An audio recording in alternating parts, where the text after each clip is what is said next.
Assalamualaikum.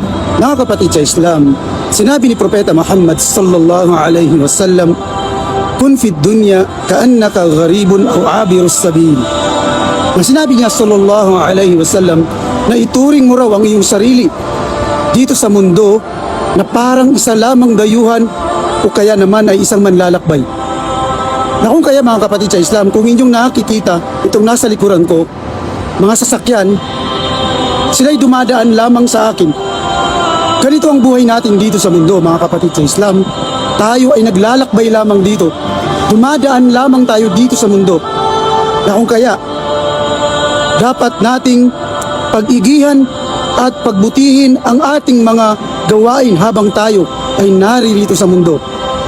At ang isang manlalakbay, mga kapatid sa Islam, ay marapat magbaon ng isang baon na kanyang dadalhin sa kanyang patutunguhan. At ang pinakamainam na ating babaunin patungo sa Allah ay ang taqwa o ang takot sa Allah subhanahu wa ta'ala. Wa akhiru da'wana anilhamdulillahi rabbil alamin. Wassalamu alaikum warahmatullahi wabarakatuh.